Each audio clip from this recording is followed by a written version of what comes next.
3, 2, 1. Estamos aqui mais uma vez com o nosso Vivendo Educação Física podcast e eu sou o professor Thiago Medeiros. E eu sou o professor Éricles. E eu sou a professora Clara Correia.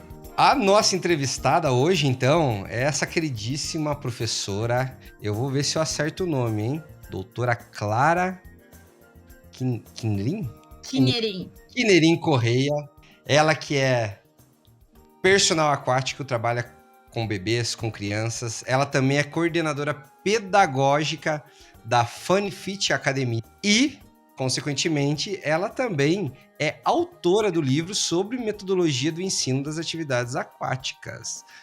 Clara, seja muito bem-vinda ao nosso Vivendo Educação Física podcast. Muito obrigada pelo convite, é uma honra estar aqui com vocês, com grandes nomes da educação física, professor Thiago, professor Éricles. E aí, professor Éricles?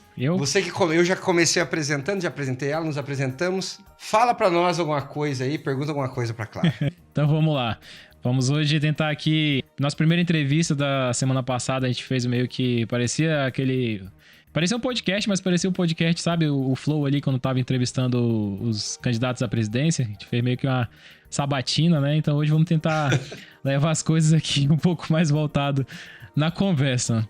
Então, vou começar aqui conversando um pouco com a Clara sobre a trajetória e a experiência dela. Ela tem uma carreira, digamos assim, impressionante, tanto na prática quanto na teoria. E aí eu queria saber se, Clara, você poderia compartilhar um pouco sobre essa sua trajetória, desde que você entrou ali na educação física e como você se apaixonou pelo ensino das atividades aquáticas. Então, minha história com a educação física ela é um pouco complicada. Quem me conhece fica meio perplexo, assim, porque eu cursei educação física não porque eu queria cursar, mas foi porque eu não passei na UFSC, e aí a UDESC era perto da minha casa, e aí no meio do ano tinha vestibular pra UDESC, e eu pensei, vou fazer, né, perto da minha casa, tranquilo, fico na educação física, e aí depois eu tento a UFSC, né.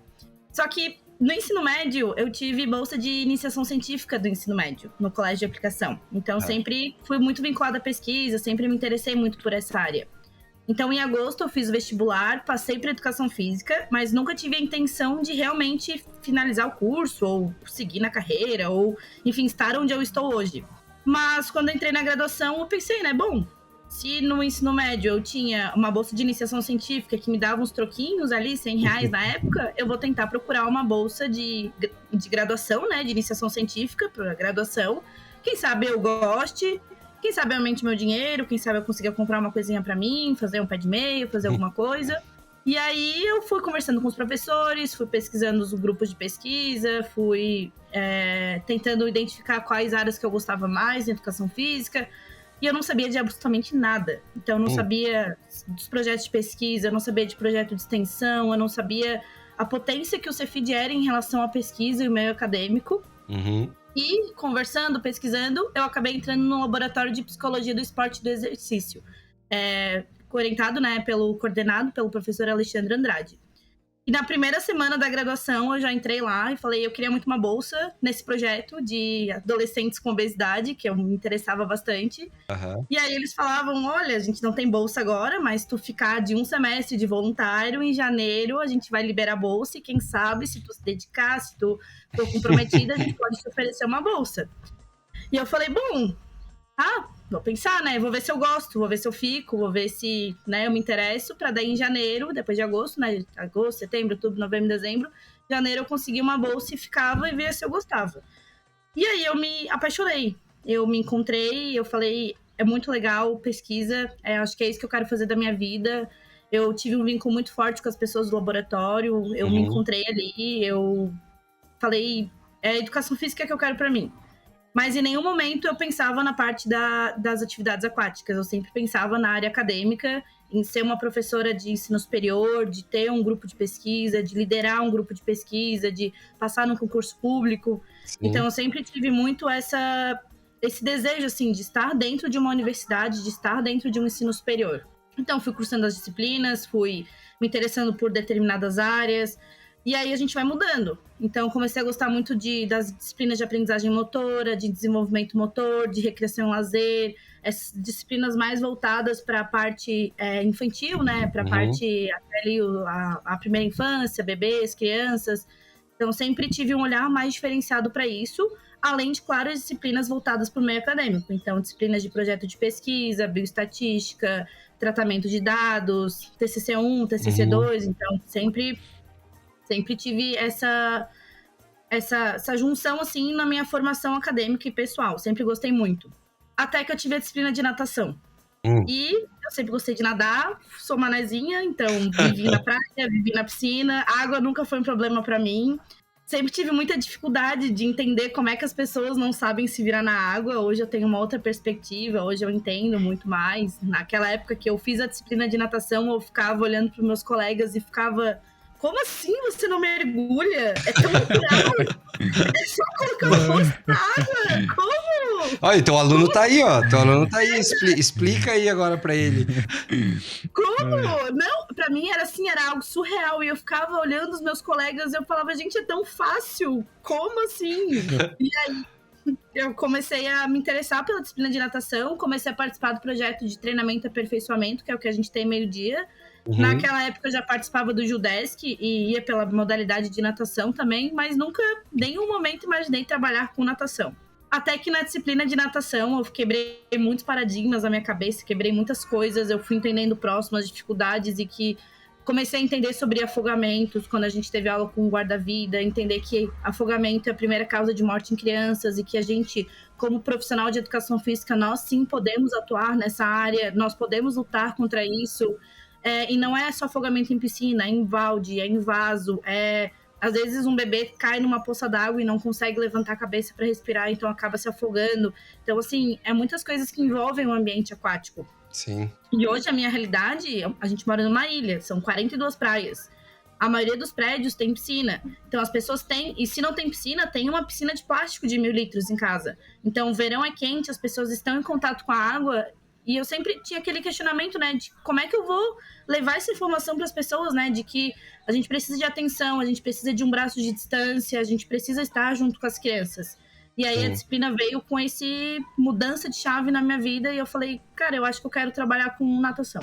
Que massa. Gosto muito de área acadêmica, mas eu acho que talvez eu tenha outro propósito, assim, de mudar a vida das crianças, dos pais e mostrar que realmente é importante a natação como forma de sobrevivência e segurança aquática.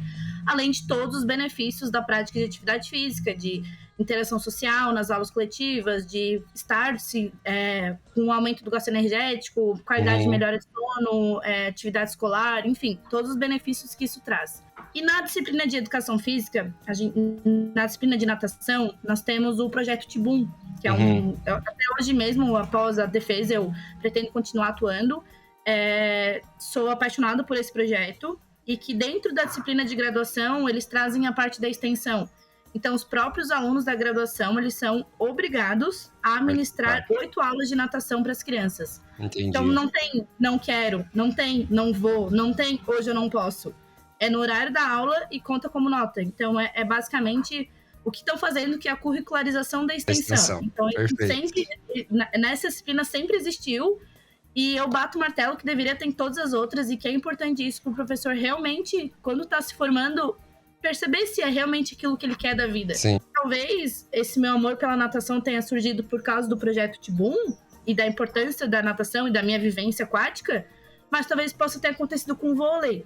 Porque como eu não tive essa vivência, eu falei, beleza, só mais uma disciplina, ou até mesmo com basquete, ou com atletismo, ou com outras modalidades que podem ser inseridas na comunidade, que a gente sabe que o esporte é importante, como tirar as crianças da rua, estar fazendo alguma atividade física, estar envolvido no meio esportivo.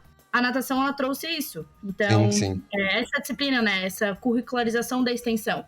Então, eu fui lá, dei 8 aulas, me apaixonei pelas crianças. E estar ali dando aula para as crianças de 8 a 10 anos, eu falei, é isso. É isso que eu quero, amei estar com as crianças, me senti uma criança na piscina, ensinando. E a gente vê as crianças evoluindo, a gente vê a evolução rápida delas, a gente vê tudo, assim. E a gente vê o quanto elas gostam e o quanto elas estão interessadas naquele ambiente. E é interessante ouvir você falando, Carla, porque... Claro, porque tudo isso que você comenta, parece que você tem, sei lá, 40 anos de experiência já dentro, não, né? 60 anos de idade, né? E não. E olha que legal isso, porque você comenta ali, né? Nossa, eu fiz a IC lá no ensino médio. Então você já entra no ambiente acadêmico com um certo perfil ou com uma cabeça já entendendo como que é o mecanismo da universidade, né? Então, como aqui no podcast a gente acaba falando mais para o acadêmico de educação física, vejam que importância que isso traz para essa futura Clara, que hoje é doutora.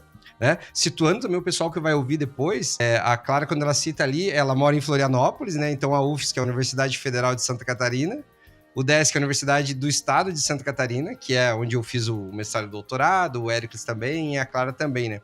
Então essa vivência ali dentro. E dessa questão da natação aí que você trouxe de como assim vocês não sabem mergulhar? Pro contexto do manezinho, né? Que é o manezinho é o nativo aí de Florianópolis, parece meio inadmissível, né, cara? Se a gente fosse brincar, é um etíope não correr, né? Porque o manezinho aí tem 42 praias, tá numa ilha cercada de água, é bem complexo a pessoa não gostar de água assim por diante. Mas assim, e você agora no contexto de atuação profissional? Você falou ali que você se apaixonou pelas crianças, acabou trabalhando, né, com essa coisa de bebê, ensinar para o bebê, ensinar para a criança. Qual que é a diferença que você, como profissional, tem para atuar em comparação a esses diferentes grupos etários? Sei lá, bebê, criança, adolescente, rendimento, idoso. Como que funciona isso? Eu vou trazer para o ensino da natação, né? Isso. Então, é que e até mesmo em outras modalidades esportivas, assim, quando a gente trabalha com bebês, na natação, a gente trabalha muita parte de estimulação aquática. Então, a gente trabalha muito mais com os pais do que com a própria criança.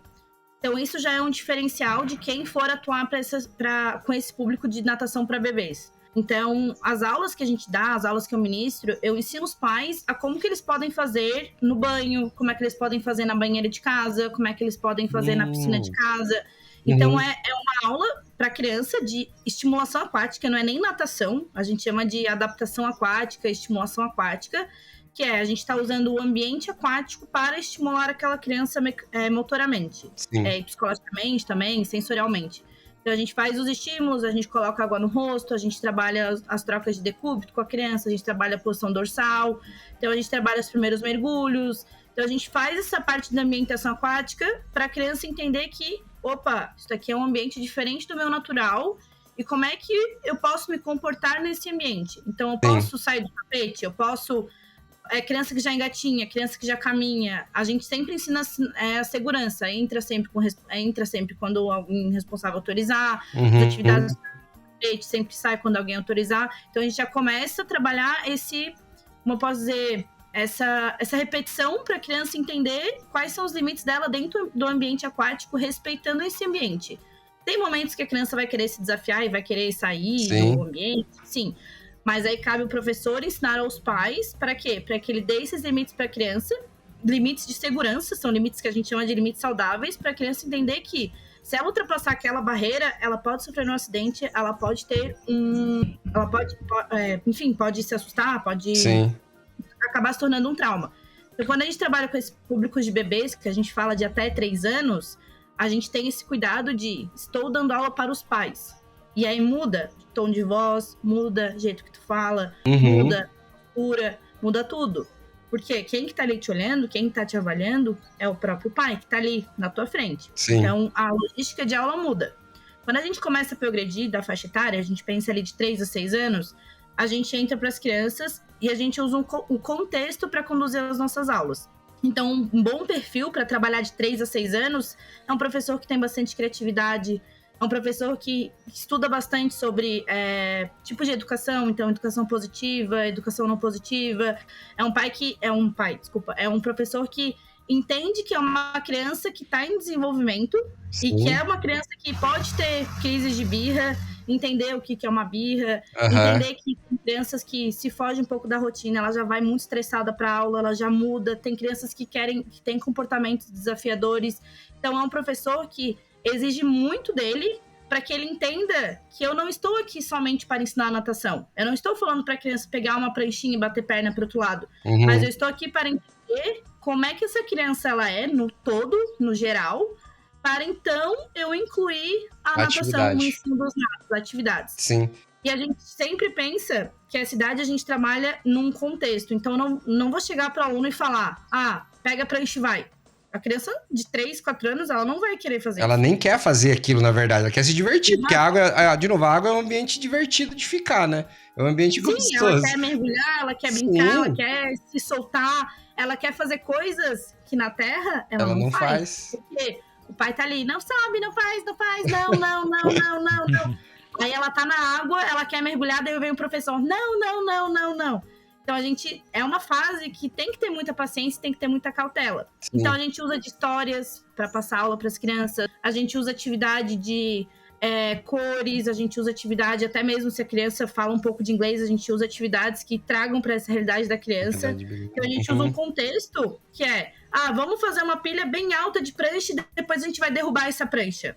Então, é diferente eu instruir a criança dessa forma do que eu falar, leva uma prancha, leva outra prancha. Então, a gente sempre usa esse contexto de como que eu vou explicar a atividade para a criança, para trazer ela para aula, para que ela consiga executar dentro dessa atividade qual o fundamento da natação eu quero ter. Então, eu quero que ela faça um batimento de perna. Beleza, mas como é que eu vou incluir esse batimento de perna dentro de uma aula que eu faço uma criança de 4 anos gostar? Então, eu tenho que usar muito a minha criatividade. Sim. E ainda a criatividade tem que entender como é que é a criança no todo, né? Responde aquilo, né? Verdade. Como é que ela vai responder. Porque a gente tem, talvez a gente, só te interrompendo ali, na minha visão, assim, né? Eu cheguei a lecionar a aula de natação no ensino superior e ainda com aquele modelo engessado, porque eu não tinha experiências dentro do contexto da natação. Por mais que tentava trazer alguma coisa um pouco mais diferente, ampla ali para o aluno entender, né? Mas era ainda o levar a prancha, buscar a prancha. Não era o derrubar a prancha e pensar numa situação mais contextual, né? Que é diferente e que é mais estimulante para a criança, realmente. Sim. E hoje a gente faz um paralelo a isso. Consumo bastante conteúdo da minha área que eu trabalho. Então, tem muita coisa de outros profissionais do Brasil, exemplos de atividade. Então, eu consumo bastante conteúdo disso. E o Instagram vem com essa forma de abrir a cabeça de, poxa, esse professor usou essa atividade aqui para essa forma, mas na minha aula com essas crianças eu posso usar essa mesma atividade e trabalhar outra coisa. Então a gente sempre está fazendo essas conexões de, poxa, aquele profissional fez, deu certo, eu posso tentar fazer e adaptar a atividade ou fazer da mesma forma. Então a gente sempre tem esse acesso à informação e tenta adaptar. E pensando assim, de 3 a 6 anos, voltando, né? Então, pega os bebezinhos, a aula é mais pro pai, é uma estimulação aquática, uma aula mais tranquila. Passou ali de 3 anos, a criança já mergulha, já é um pouco mais adaptada. Já perdeu o medo também, né, do ambiente.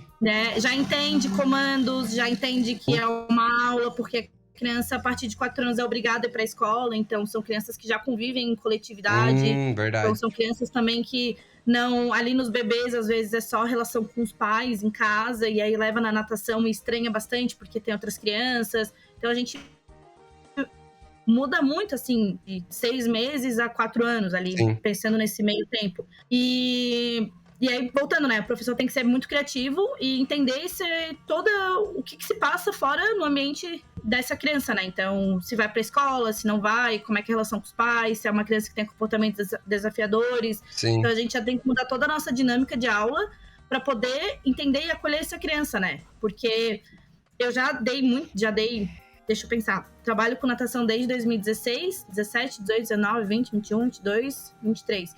7 anos eu dei aula de turmas coletivas.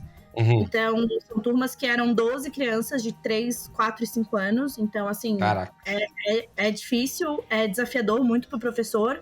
E às vezes a gente vai lá sem paciência. Mas aí a gente pensa, né? Poxa, a criança tá ali 45 minutos, né? Ela merece que eu esteja sem paciência, assim? Sim. Uma criança, sabe? Talvez seja o melhor momento do dia dela, né? Exato. Eu posso estar estressada, mas, poxa, o meu aluno tá ali, assim, surtadaço, querendo muito ter aula, tá muito afim. A melhor aula da semana dela é essa. E eu tô lá estressada, de mau humor, assim, e vale a pena pra uma criança, assim, que te idolatra e, meu Deus, te quer levar pra casa. Então, tem tudo isso que envolve nessa logística de aula.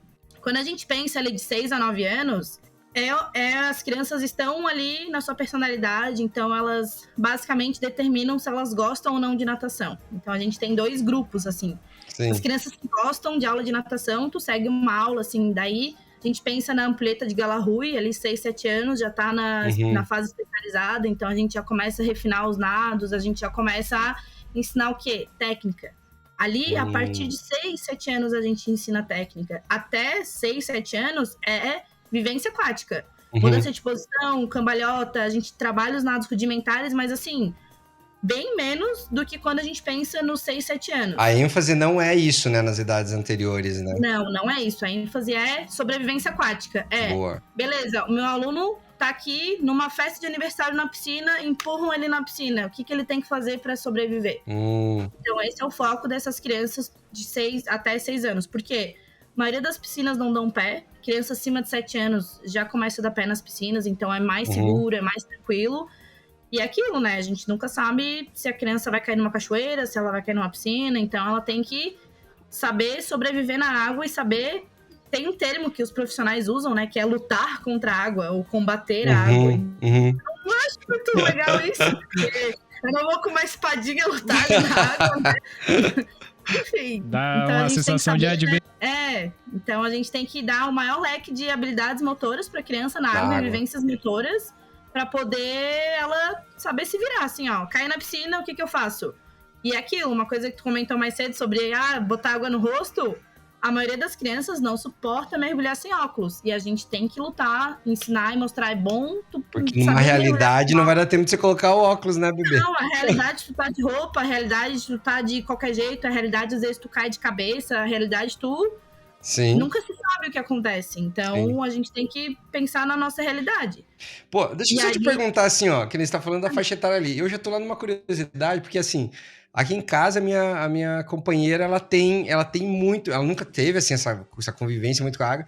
Então, assim, a gente vai no mar ou na piscina, não pode espirrar água no rosto dela, que ela fica... Como que é daí trabalhar para uma criança que, sei lá, por mais que tenha ainda esse receio, tá tendo os primeiros contatos e vai se adaptando. E para pegar um adulto, cara, como é que faz, cara? Vamos pular lá pro adulto agora. E aí? Eu tenho uma história. Conta. Ela mudou... Ela foi a pessoa que mudou a minha noção das pessoas que têm medo de água. Ela tem, acho que... Hoje eu não sei quantos anos, mas foi em 2017.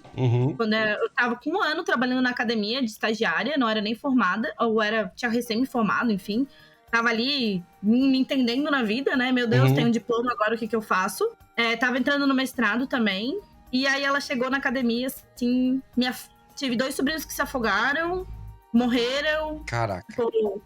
Minha família é do interior, e daí a gente levanta uma bandeira do pessoal que nada em rio e que a correnteza leva, e que daí não tem guarda-vida para orientar. Então a realidade do litoral é uma, a realidade do interior é outra. Então, assim, eles não têm...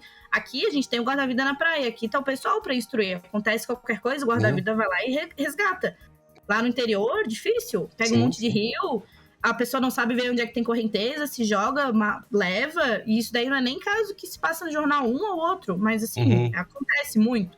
Então a família era do interior, se afogaram em rio, lagoa, e ela com 40 anos queria perder o medo de água.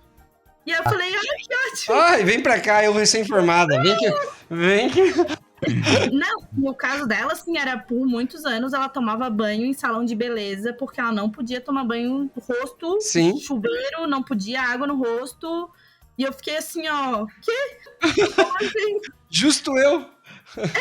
Que não entendo que pra mim é tão fácil uma pessoa ir lá e mergulhar, e como assim? E aí, como é que você fez? Quando eu trabalho com bebê, eu estimulo e mergulho o bebê. Criança, eu conto uma história, a criança vai...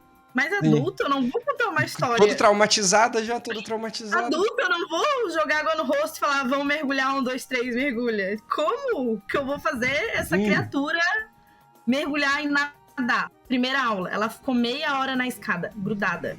Ela desceu, ela entrou, grudou na escada, eu falei, a piscina dá pé dela. Não dá pé. A piscina pegava entre o meu peito e meu umbigo, assim, a piscina super dava pé pra ela. E ela não conseguia sair da escada. E eu falei, e no psicólogo também vai te ajudar. Acho que é mais assim, no psicólogo do que aula de natação. E aí foi indo. Aí outra aula eu falei, bom, vou entrar com ela, porque ela precisa de alguém de confiança. Não sei. Sim. Ela precisa de alguém que esteja ali, pegue na mão dela e faça o trabalho com ela o tempo inteiro. Aí a gente fez alguns combinados, né? Alguns acordos. Então eu vou entrar, vou ficar um pouco na aula, até se sentir segura, depois eu saio, eu entro, porque eu também não podia, tinha mais outros alunos na turma, não podia ter dedicação exclusiva com ela. E foi. Acho que ela ficou uns 8 meses ali comigo sendo minha aluna. E no final, assim, de todo o processo, ela conseguiu nadar, assim. Caramba, então, que legal. Foi aquilo, trabalhando, peguei na mão dela e falei, ó, agora tu vai soltar o ar. Ela ia lá e soltava um pouquinho. Agora tu vai caminhar na piscina. Aí ela caminhava, segurava na barra. Agora tu vai segurar na barra e tu vai bater a perna. Eu vou estar aqui do teu lado, passando muita confiança, muito, sabe? Eu vou estar aqui, não vai acontecer nada contigo. E não só dizer que não vai acontecer nada, porque pode acontecer. E também acolher e confortar e dizer, e se acontecer alguma coisa, tem o dono que tá aqui na academia, tem gente que tá preparado para acontecer qualquer coisa. Então, caso alguma vez aconteça, nós estamos preparados para te receber e para, né, saber preciso. Lutar, enfim, saber te ajudar no que acontecer. Então, não se preocupa, porque não vai acontecer nada. Mas se acontecer, né, a gente tá preparado para qualquer coisa que vier a acontecer. Sim. Então, trazer esse acolhimento, trazer esse conforto, assim, porque tem muito adulto que tem medo de água, tem muito adulto que não mergulha, tem muito adulto que não entra no mar. Sim. E tem muito adulto com esse perfil que tem filho e que coloca o filho na natação para não se tornar igual o pai. Ah, pelo menos isso, né? Pois é, mas aí não deixa a criança com o professor, não deixa tem medo de deixar. Aí não deixa, não consegue ter essa confiança no professor e confiança no filho de que não vai acontecer nada. Então é tudo muito interligado. Mas é possível ensinar o adulto a nadar, sim. É possível ensinar o adulto com medo, desde que ensine o arroz com feijão, que é o mesmo que a gente passa para as crianças, que é, quais são os fundamentos da natação? Tal. Mergulho, flutuação, deslocamento, deslize, saltos da borda, entrada e saída, respiração, adaptação, iniciação na piscina, né? Passa pro adulto também, só muda o estímulo. Então, como é que nesse sentido, o adulto não funciona? Nesse sentido, como é que tá o teu aluno aí? Teu aluno Éricles aí já consegue? Já soltou na borda? Tá nadando, nada bem. E aí, professor Éricles, como é que é a tua percepção dentro disso que a Clara tá falando? Eu sou como é o nome que dá pro prodígio, né? Verdade. Humilde? Essa humildade sempre foi o forte dele? Então, a natação eu sou muito dedicado. Eu sou pirado nas coisas, assim. Mas, cara, a natação é bem isso, assim, pra mim também. Eu fui criado em Manaus, tem muito rio. Mas eu sempre tive uma boa proteção da minha mãe em relação à água, né? Eu sempre fui educado que a água é perigosa, realmente, que tem que ter muito cuidado. Então, minha mãe até tem bastante medo de andar de barco. Então, eu cheguei a fazer natação quando era criança. E o professor me soltou lá pra eu bater os braços e tudo mais. E eu fiquei lá agoniado, ele não me segurava. E aí eu cheguei em casa e falei, não, mãe, o professor deixou me afogar lá, não quero mais ir. Não vou mais de jeito nenhum. E aí não fui mais. E aí o meu outro contato com a natação foi imaginativo. Então eu via as outras pessoas nadando, via como é que era, associava com a época que eu comecei a fazer natação e me preparava mentalmente, no dia que eu cair na água eu vou conseguir fazer os movimentos.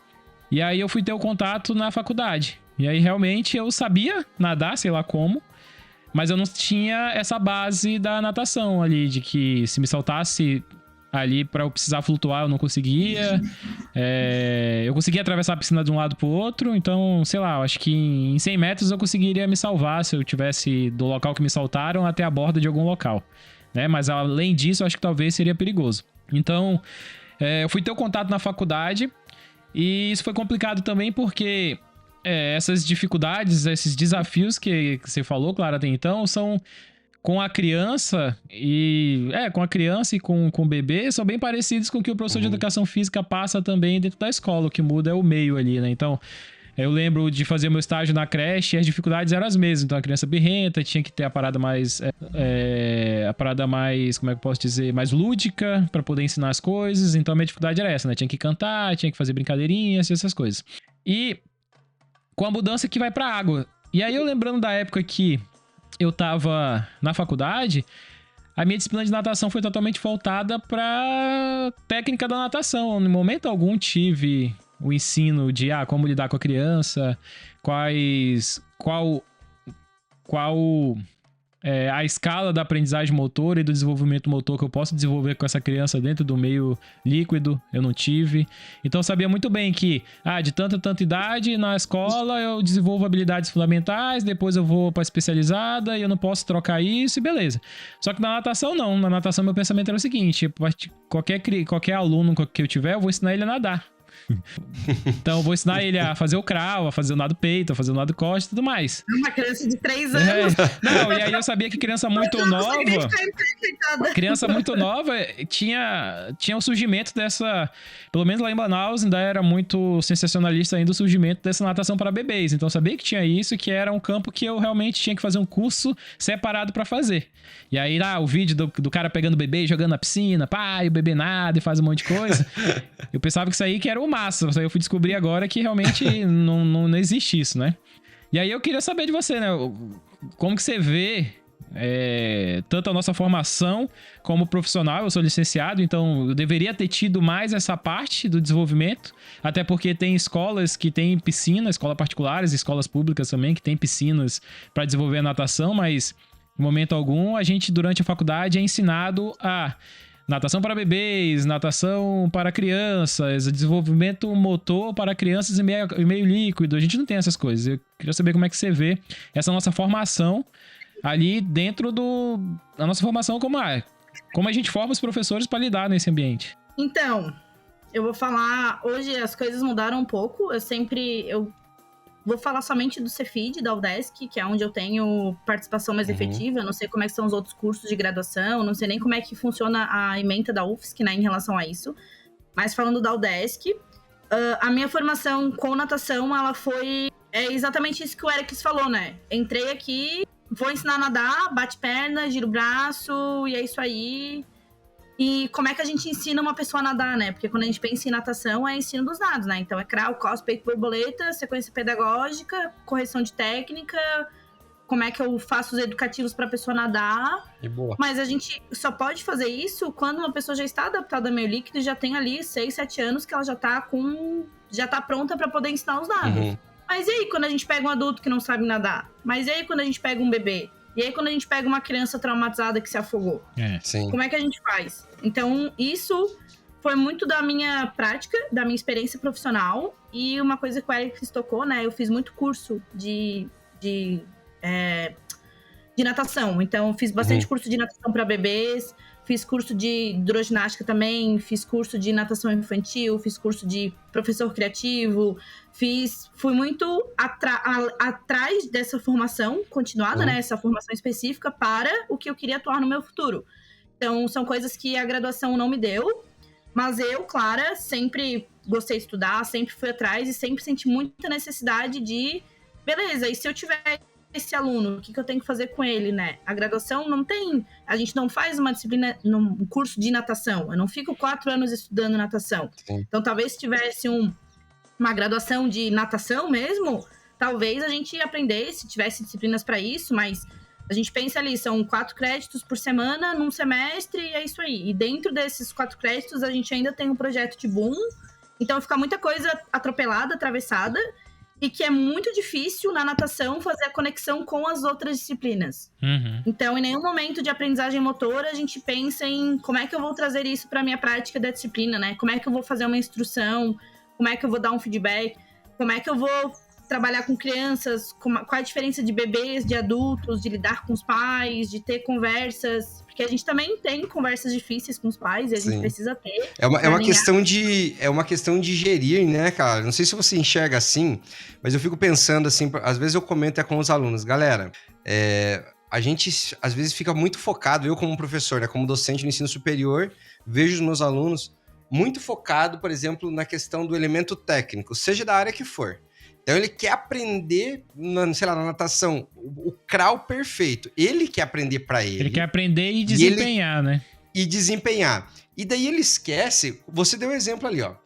Ele esquece que ele tem que lidar com outras nuances do ser humano. tem que lidar com comportamento, né? Então você tem que lidar com medo das pessoas, você tem que lidar com perfis diferentes, você tem que saber gerir a relação com os pais, você precisa aprender a gerir uma turma, você precisa aprender a planejar uma aula, mas não, fica só pilhado no conhecimento técnico. E assim... Não dá, meu. Tipo, aqui, ó, a nossa carga horária, ó, a maioria das disciplinas aqui no currículo que a gente tá, são 68 horas aula.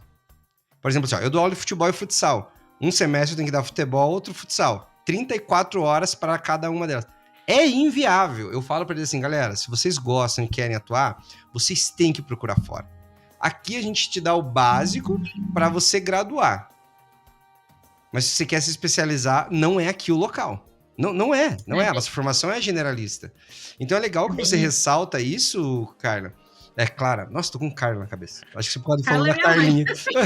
É legal que você ressalta isso, porque eu acho que, não sei agora, caminhando para um outro ponto aqui, tudo isso que você vem agregando na tua experiência prática, da tua busca por formação, culminou na escrita do livro, Metodologia do Ensino das Atividades Aquáticas? Sim, dá para dizer que sim. Um ponto, voltando com o que tu falou antes, já começa a escrever falar do livro. Hoje eu, como o Ericles falou, ou você, enfim, não lembro, eu trabalho, sou coordenadora pedagógica da Funifit, assim. Então, por mais que eu não esteja dentro do ambiente acadêmico, de formação de acadêmicos, né, eu trabalho com formação de profissionais. Então, perfeito. Eu lidero os profissionais ali da Funifit, a gente está com um quadro de 17 ou 18 profissionais, professores e estagiários. Então, eu tô sempre envolvida nessa questão de plano de aula, de objetivos da semana, a gente faz reunião mensal, a gente faz treinamento dos professores. Então, a gente tem uma comunicação muito aberta. E uma coisa que eu sempre falo com eles, né, que por mais que a pessoa seja muito boa na natação, ela, foi atleta, ela sabe muito, ela entende de técnica, isso não é o suficiente. Posso só cortar você e falar uma frase? do professor de educação física. Uma frase que eu repito e bato e parece que é o meu mantra. Acadêmicos de educação física. Na graduação, vocês estão para aprender a ensinar. É importante que vocês saibam, é importante a experiência de vocês, mas vocês precisam aprender a ensinar, que é o objetivo da formação, na minha visão. Sim, é isso. É bem isso. Então, assim, a pessoa ela pode consumir muitos conteúdos, ela pode devorar livros, ela pode ser muito boa tecnicamente naquilo, mas ela precisa ser muito boa em milhares de outras coisas para ela poder ser uma boa profissional. Então, o que nem tu falou, a pessoa precisa entender como é que faz um plano de aula. Então, assim, o básico, às vezes o básico, que é arroz com feijão, as pessoas não fazem. Nossa. Então, pontualidade, a pessoa tem que ser pontual, estar na aula. Gente, é o básico. Então, assim... E estar pontual não é estar na hora da aula, é estar 20, 30 minutos antes. Exato, você chega na hora da aula, você está atrasado, acadêmico. Exato. Acadêmico e profissional. Profissional, meu. Não tem como. Então, assim, a pessoa ela tem que ter outros aspectos, além de saber a técnica da natação. Porque saber a técnica da natação, ensinar crawl, cross, peito, borboleta, é muito fácil. É só tu ler o livro, beleza, a gente faz posição hidrodinâmica, bate perna, gira o braço e o resto, assim, entender que é um ser humano que tu tá lidando, sim. Entender que é uma pessoa que tem vivências, entender que seu trabalho com uma criança tem uma família por trás, entender que seu trabalho com idoso, imagina, a gente trabalha com um idoso de 60, 70 anos em hidroginástica, olha a vivência que a pessoa teve. Então, até esse outro olhar, entender esses... o que são essas pessoas, porque eu sou ser humano, vocês são seres humanos e os nossos alunos também são seres humanos. Então, a gente precisa entender da natação e de todas as outras disciplinas que envolvem entendimento de ser humano. Sim. Então, isso vai de aprendizagem motora, comportamento motor, isso vai de desenvolvimento motor, psicologia, a psicologia do esporte do exercício, a própria psicologia Piaget, enfim, como é que a gente trabalha com crianças. Sim. Então, a gente precisa aumentar o nosso leque de entendimento de, beleza, eu trabalho com natação, mas não é só isso. Tudo seria aumentar o leque de compreensão do ser humano para depois pensar na compreensão da modalidade específica, no caso da natação. Eu acho que falta isso, assim, dentro da nossa formação. Sei lá, disciplinas ou alguma coisa que fala, cara, se você vai trabalhar... Hoje eu falei isso na aula. Galera, vocês trabalham com seres humanos, então se dentro do teu perfil você não gosta muito de lidar com gente, a educação física, infelizmente, ela não vai ser o seu local de Não dá felicidade, muito seja certo, profissional. Porque você precisa gostar de gente, cara. Você precisa gostar de gente. É um pouco complicado isso. É o que a gente vem debatendo aqui há um tempo também já, que a gente fala aqui pra galera que, pô, é também um estigma do professor de educação física. Muitos de nós entram na educação física porque gosta do esporte.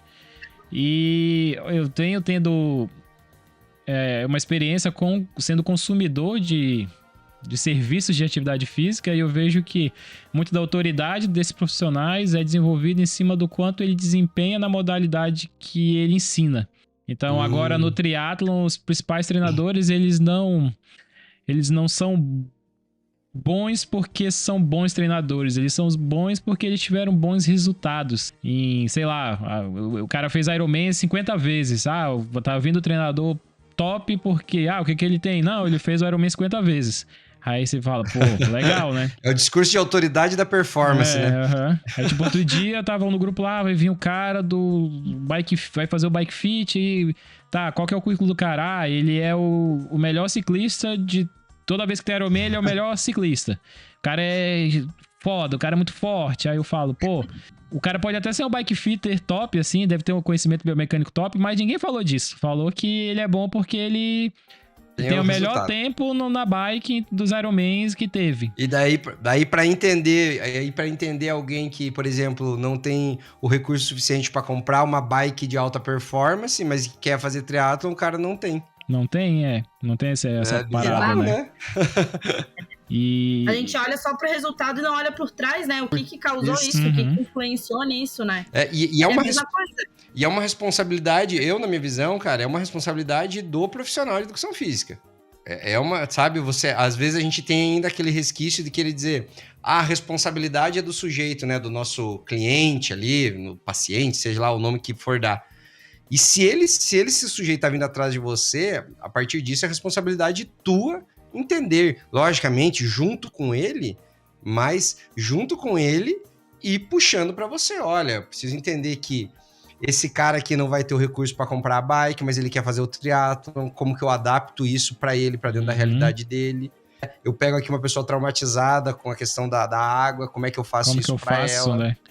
O que eu fico chateado isso você trata que parece livro... que falta o professor carregar a gente no colo, né? Os professores parecem que falam assim, não posso carregar o aluno, nossa, não, eu vou ser indiferente com ele. Falta esse assim, apego, né? E você trata isso no livro? Conta pra nós um pouquinho do livro aí, Clara. Foi uma experiência única. Voltando a dizer, né? Eu sempre quis trabalhar no ensino superior e sempre quis ser professora de graduação. Hoje eu não sei se eu me imagino, ainda tenho minhas dúvidas, eu estou encantada, né? Tanto com as minhas aulas de personal, que eu trabalho com bebês aqui na região da Florianópolis, quanto estar ali como coordenadora, né, na Funfit. É uma experiência nova para mim, estar ali liderando os profissionais. E o livro veio na pandemia. Então, veio com um convite da editora. Algumas pessoas me indicaram. E aí, eu passei todo pelo processo seletivo, né, para ver se realmente era capaz. Mandei o currículo, participei de uma entrevista. E aí, iniciou com um plano de obra. Basicamente, cada capítulo, né, que eu ia trabalhar. E aí eu pensei, né, beleza, é uma coisa que eu estou propondo, né? O que eu gostaria de ter lido enquanto eu estava na graduação, porque o livro, ele não é uma apostila, não lembro o termo que eles usam, mas é um livro para ensino à distância, para as faculdades à distância. Então, tem a prova, então eu elaborei a prova, elaborei as respostas e também fui convidada para ir para Curitiba fazer as aulas. Sim. Então, eu acho que é totalmente para as faculdades totalmente à distância. Então, se o aluno se matriculasse naquela disciplina, ele ia ganhar as minhas aulas e iria assistir. Sim.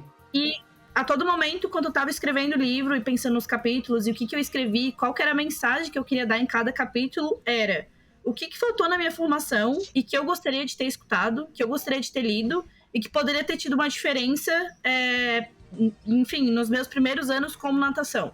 Vou trazer um exemplo para vocês, prático. Não, ele é engraçado, mas não tão engraçado assim. Eu amo crianças, amo bebês. Iniciei na piscina, estagiando, e aí chegou um bebezinho na aula para eu ter aula, e o professor faltou. E eu falei, nossa, é um bebê, olha só, o primeiro bebezinho que eu estou dando aula. Aí eu fiquei sabendo na recepção que ia ter um bebê e não sei o quê. Eu falei, então eu vou fazer uma baita aula pra esse bebê. E aí eu falei, eu nunca dei aula pra bebê e eu não sei nada de bebês. E eu não tive natação pra bebês na graduação. E o que eu vou fazer com essa criança numa piscina? Porque no solo, beleza, rola, engatinha, faz atividades, Só joga tenta ela ficar lá. em pé, mas numa piscina, o que eu faço? Aí eu, beleza, vou dar uma de clara e vou pesquisar no YouTube. E naquela época, hoje em 2024, é tudo muito rápido. Mas há 10 anos atrás, gente, as coisas estavam começando há 10 anos atrás. O WhatsApp tá vindo. Não sei se vocês lembram disso. Hoje a geração já cresce com o WhatsApp, mas há 10 anos isso não era tão fácil o acesso. Então eu fui na biblioteca, peguei um livro, fui no YouTube, olhei alguns vídeos que tinham dispostos. No Instagram, acho que nem existia naquela época, então... E não existia Reels, não existia vídeo, não existia nada. Então mudou muito daquela época pra lá em só 10 anos. Sim. E aí eu vi lá um vídeo do cara cantando uma musiquinha e mergulhando o bebê. Eu falei, o bebê ficou tudo bem, não sabia de O bebê tá vivo. não sabia de chuveirinho, não sabia de nada. Porque eu li, nada me falava. Peguei a criança chegou super feliz, super faceira. Falei, agora eu acho que é a hora, hein? Vou cantar a musiquinha. Peguei a criança, vou cantar a musiquinha, mãe, não sei o quê. E no final ela vai mergulhar. Da mãe, beleza? A mãe, confia em mim, eu sou professora.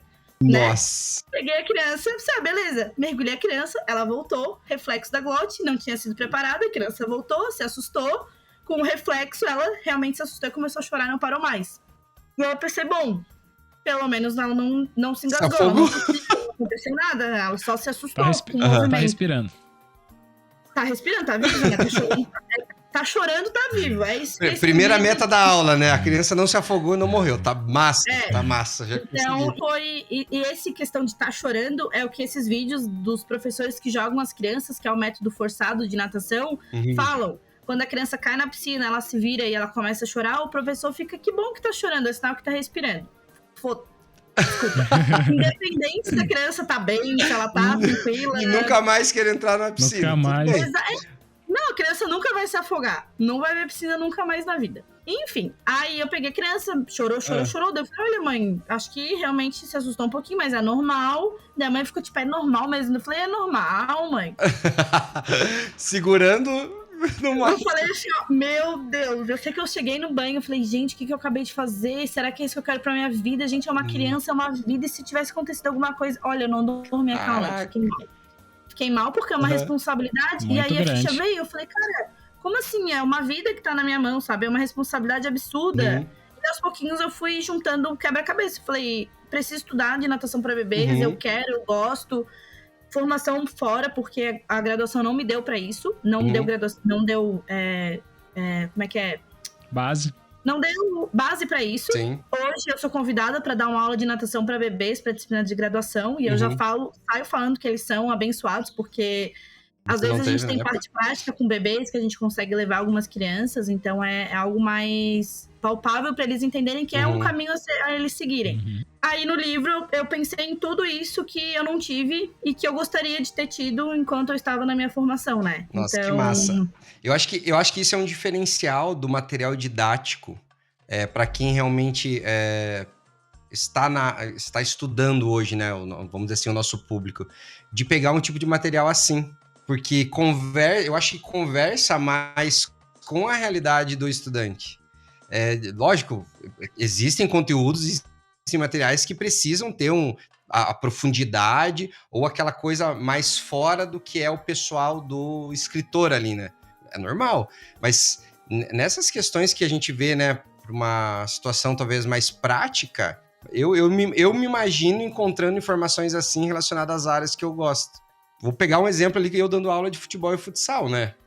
Eu vou procurar o material hoje, esse material ele é muito direcionado para a questão de performance. Você encontra, logicamente, abordagens com a pedagogia do esporte, você encontra isso. Mas parece que eu estou vendo o teu livro dizendo assim, olha, eu quando estava na graduação tive essa situação. A partir disso, talvez você adotar essa estratégia seja mais interessante. Você traz esse relato no livro ou não? Não trago, né? Questões meio... Não é isso. Mas eu sempre falo, assim, pros professores da Funifit, já falei, na graduação, eu falo assim, porque é experiência, gente. Claro. E é isso, a gente acerta, a gente erra, o que eu erro, beleza, errei, bola pra frente, vamos tentar acertar.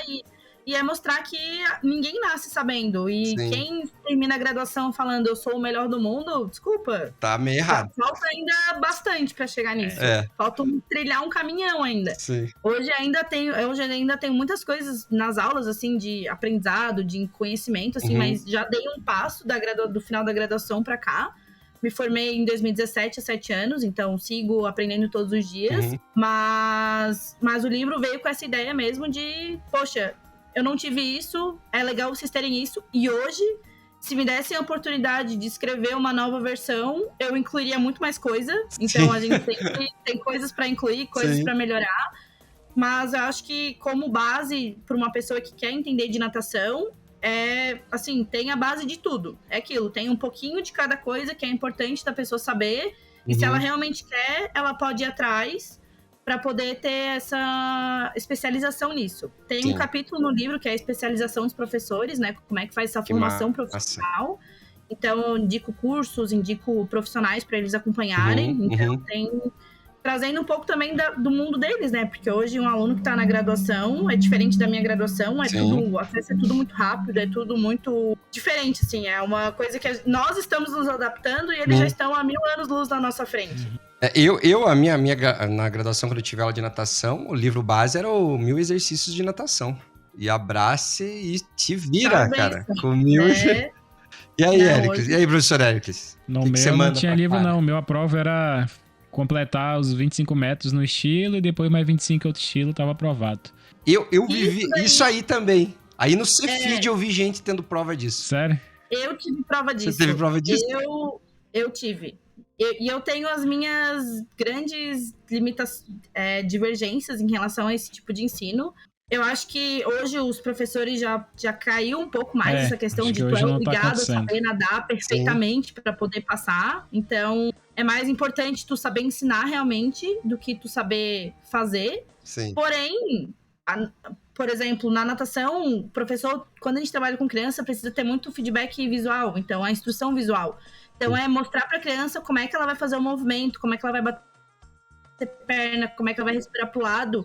E se o professor não sabe fazer isso, também como é que ele vai demonstrar para uma criança? Então, a gente sempre coloca na balança. Mas, ao mesmo tempo, a gente não precisa fazer a técnica perfeita, 100%. É só entender que, beleza, eu tenho que tirar o rosto e mostrar para a criança e saber corrigir ela. Sim. Então, a gente precisa saber fazer o básico para também ensinar, mas ao mesmo tempo não é o fim do mundo se eu não souber executar alguns movimentos da natação também. Sim. É que é uma coisa ainda que é muito viva na educação física, né? Essa questão da performance do profissional, né? Se o professor não souber... Se o professor não tiver pelo menos uma medalha de natação e for dar aula de natação, tá complicado. Tá danado. Obrigada. É claro. Aí voltando um pouco de um assunto que a gente falou um pouco, e aí até pra gente encaminhar aqui pros finalmente, a questão de você como coordenadora da Funifit, coordenadora pedagógica, e é uma coisa que a gente vem falando bastante aqui no podcast, que é do estigma do profissional de educação física, né? De que ele é tido como esse cara realmente relaxado, que chega atrasado, que não gosta de fazer o plano de aula, que gosta muito de fazer na técnica, que diz que gosta de dar aula, mas na verdade eu acho que ele gosta de praticar as coisas. E que por conta disso a gente acaba sendo um pouco desvalorizado dentro da área da saúde. Aí eu gostaria de saber, você que está convivendo diariamente com esses profissionais, até passa por fazer esse processo seletivo de escolher o profissional e tudo mais, saber como que você enxerga esses novos profissionais que estão no mercado agora, até porque esse estigma que a gente vem falando aqui são de profissionais, de alunos que o Thiago vê nas disciplinas dele. Eu faz tempo que não convivo muito com novos alunos, assim. Às vezes, quando eu vou dar uma aula ou outra convidado. Mas o desinteresse parece parecido com o da minha época. Aí eu gostaria de saber como que é a sua percepção desses novos profissionais e quais são os maiores desafios desses profissionais ali, que você vê, o que falta muito neles, assim, pra dizer, pelo menos é um profissional aceitável. Eu iniciei nesse cargo em janeiro, então até dezembro era uma pessoa que estava na piscina dando aula.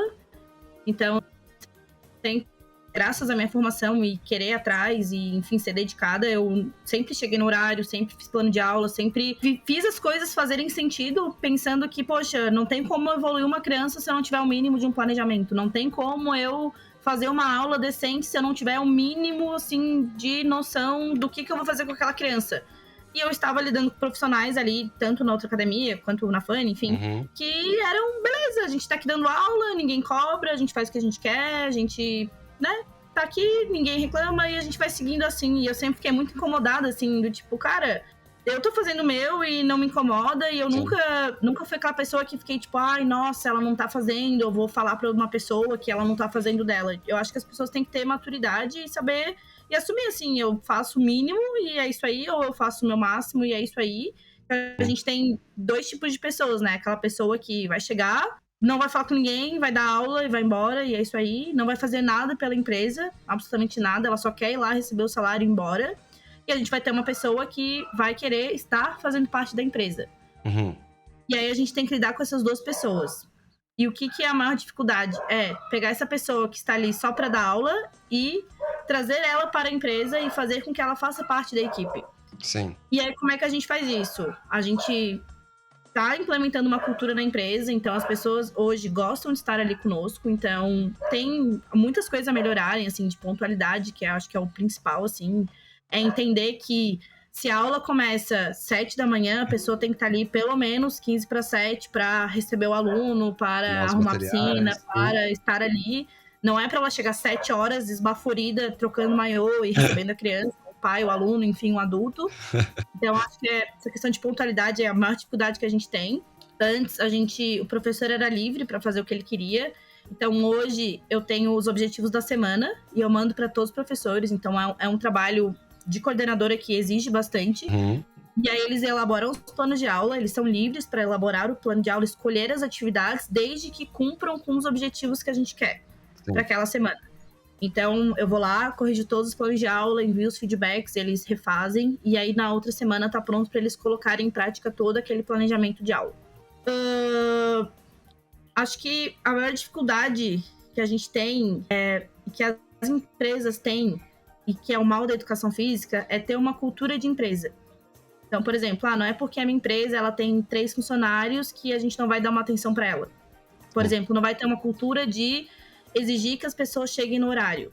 Não vai ter uma cultura de entender que precisa se vestir de tal forma. Ter uma cultura de entender que qualquer situação que aconteça dentro da sala de musculação, da piscina, da quadra, precisam nos reportar. Sim. Ter essa cultura de entender que o professor não tem que falar com os pais, quem tem que conversar diretamente com os pais é a empresa, então não tem que ter essa conexão para evitar qualquer tipo de professor que não sabe dialogar, professor que às vezes se estressa muito e vai lá discutir com o pai, então situações que podem acontecer. Então a empresa tem que ter essa cultura bem estabelecida para então passar isso para os colaboradores e eles entenderem essas movimentações da empresa, sempre pensando que o que eu levo para eles, né? Eu não quero que eles fiquem 30 anos ali trabalhando com a gente. A gente não quer um professor que está 30 anos ali conosco.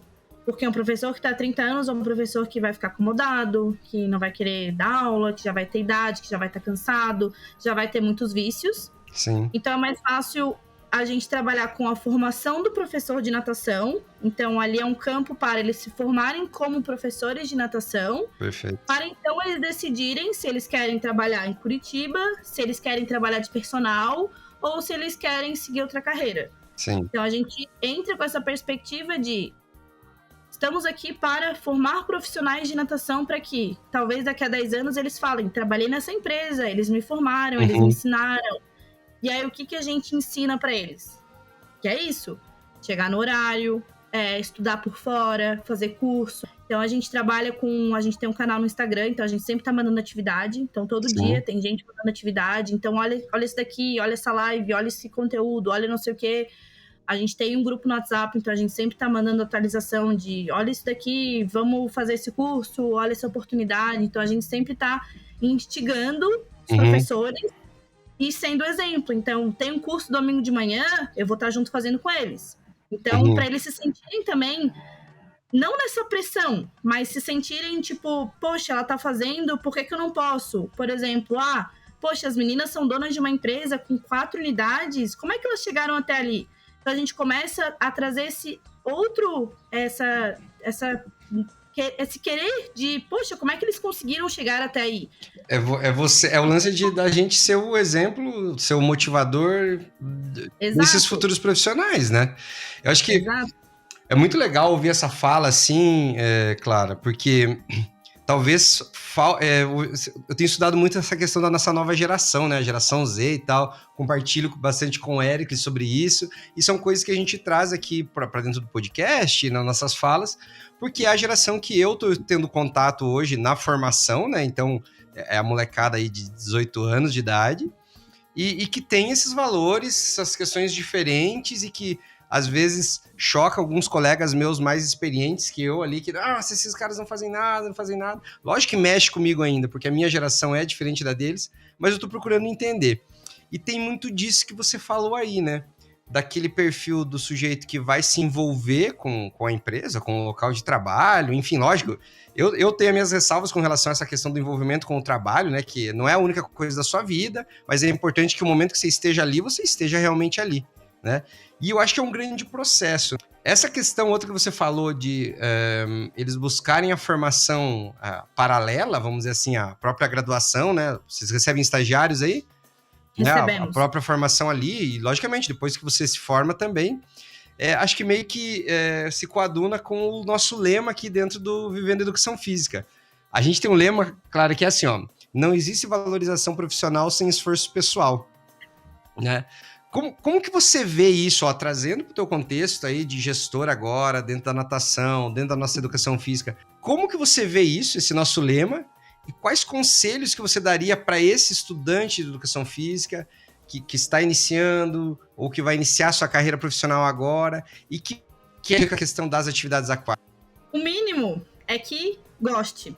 Eu acho que o principal é gostar.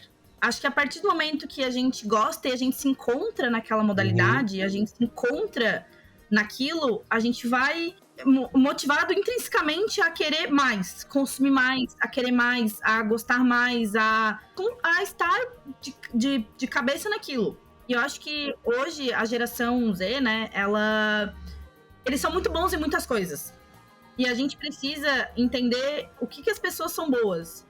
Então, a gente vê hoje uma geração que eles tiveram uma outra educação diferente da que a gente teve. Sim. Então, às vezes, a gente acha, poxa, eles começam a dizer não, coisa que a gente não é acostumado. Então, vamos fazer isso, não.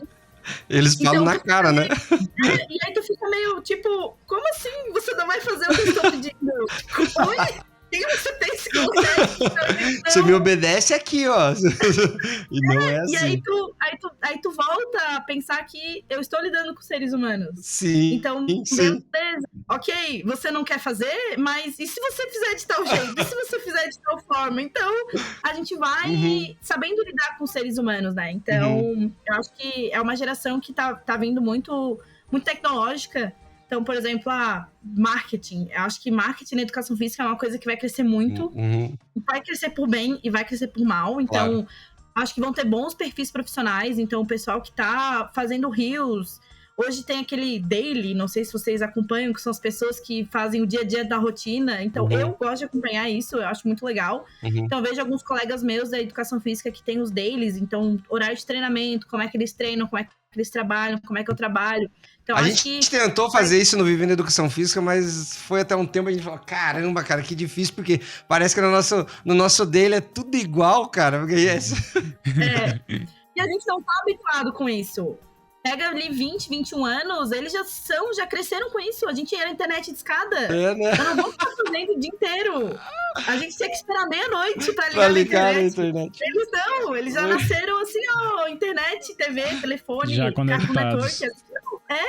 Então a gente tem que entender que eles são diferentes e a gente tem que quebrar muito paradigma nosso, interno nosso. Por exemplo, receber um não. Ofende a gente receber um não, mas eles foram criados assim, beleza, não quero fazer isso. E aí a gente, eu, Clara, como coordenadora, eu, Clara, como professora, eu, Clara, como, enfim, ser humano, recebo um não, o que eu tenho que fazer? Então, vamos tentar mudar a estratégia para tentar lidar melhor com esse tipo de pessoa. Pra ganhar um sim, né? Para ganhar um sim. Então, quais estratégias eu tenho que modificar para poder conseguir também cativar essa pessoa para estar dentro da empresa, para fazer parte disso. Então, são movimentações que nós temos que lidar com essa geração e eles também têm que saber ceder e lidar com nós. Então, é uma troca que a gente tem, né? A gente lida com eles, eles lidam com a gente. São gerações diferentes. Então, eles perguntam quantos leram um livro. Livro de educação física. Eles não sabem o que é livro. Eles não sabem folhear um livro. É Kindle, é o iPad, é não sei o que, sabe? É fazer eles não sabem um documento no computador, eles fazem no celular, tudo. Eles fazem tudo, enfim, tecnologicamente. Então, a gente tem que entender as características e nuances, enfim, dessa geração e o que eles gostam de fazer e o que eles podem colaborar com a formação. Por exemplo, eu quero conseguir um estagiário de natação para trabalhar de personal. Qual que vai ser a utilidade dele? Pô, eu sei que ele tem um Instagram maneiro, eu vou pedir para ele gravar minhas aulas e fazer os reels para eu aumentar o meu marketing pessoal. Então, o que esse colaborador pode me dar, quais são as características e qualidades deles e que vai motivar ele a fazer parte da empresa e que vai contribuir com o trabalho. Então, é ter também essa sacada de... trazer o que ele tem de bom. Trazer a pessoa pra cá. Eu sempre fui essa pessoa que teve acesso à tecnologia, que sempre fazia as coisas. Em todo lugar que eu trabalhei, eu queria contribuir dessa forma, sempre.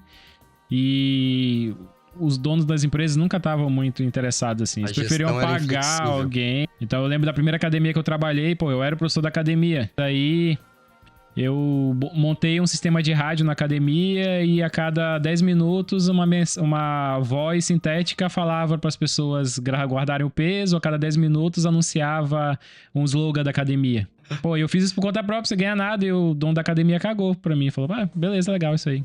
Entendeu? Então, essa outra galera às vezes quer fazer isso, quer ser reconhecido por isso e o pessoal não dá atenção. Sim. Né? Não, e é o mínimo, assim, por exemplo, eu tenho profissionais que não suportam dar aula para bebês. Eu vou deixar ele dando aula para bebê? Não.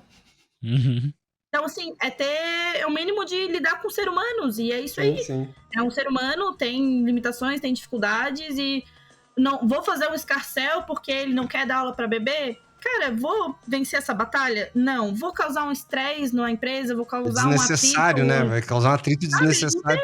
Não tem porquê, não tem necessidade, então não quer, a gente dá um jeito, sabe? Então...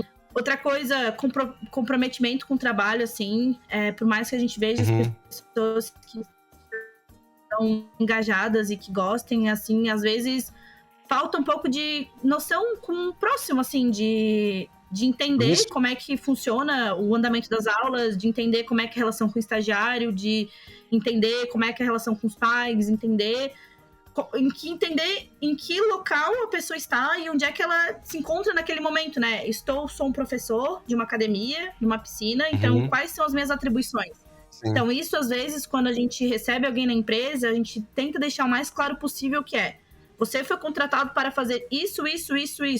A gente tem essa expectativa que você faça isso. Aqui deixar claro, né? Tanto por parte do gestor, quanto, eu acho que o profissional ou estudante, estagiário, que seja, ele precisa entender isso, precisa estar claro para ele.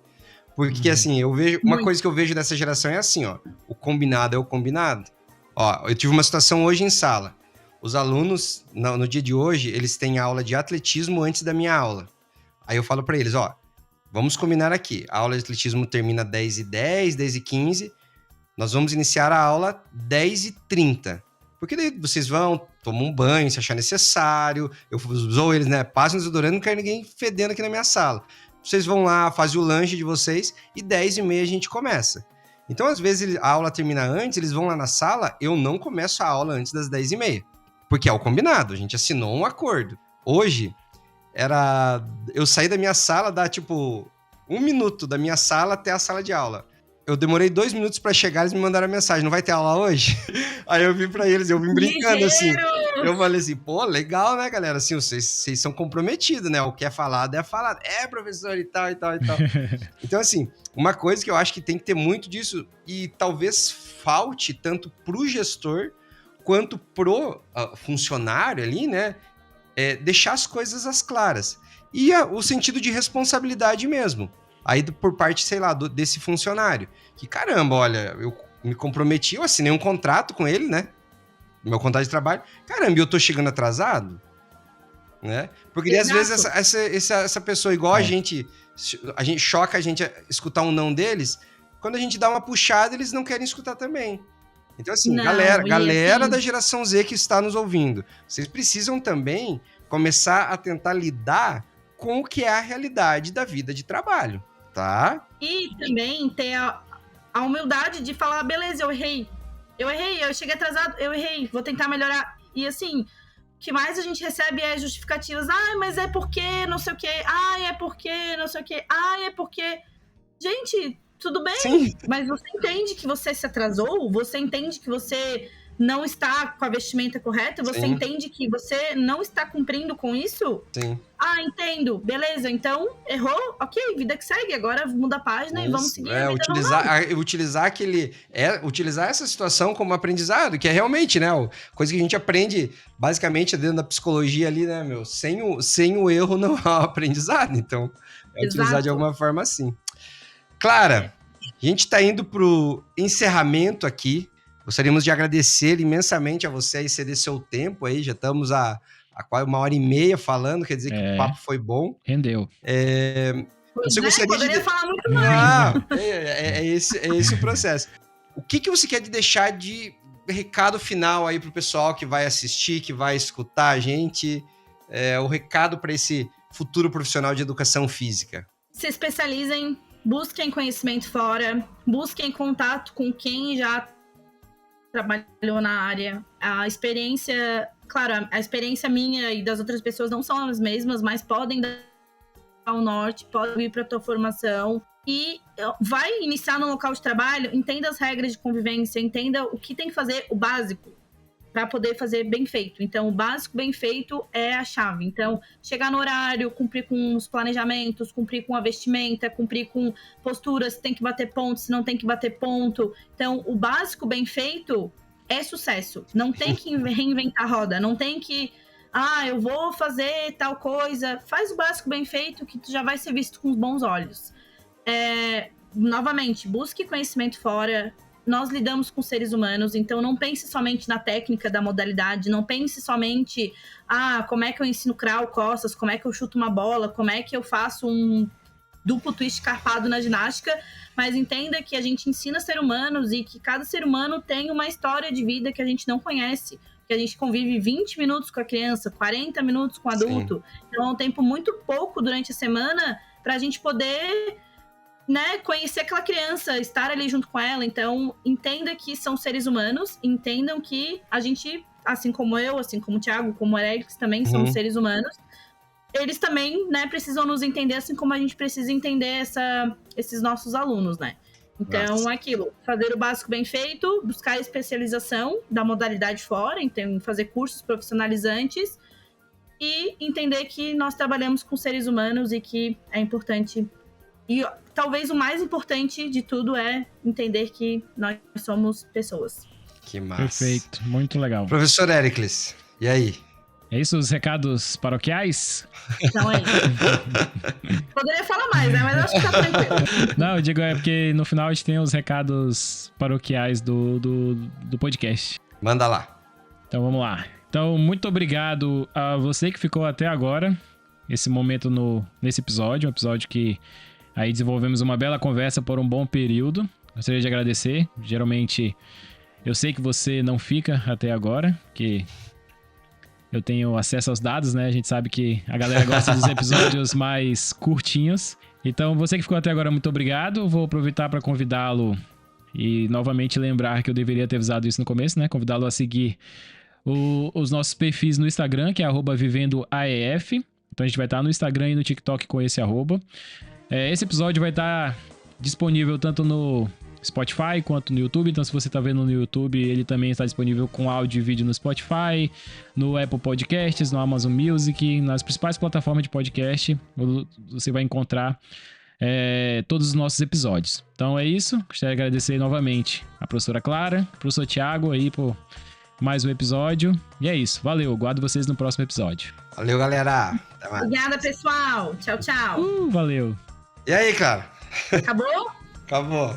Gostou? Achei bem legal falar sobre isso. Acho que deu pra ver. Chega na hora.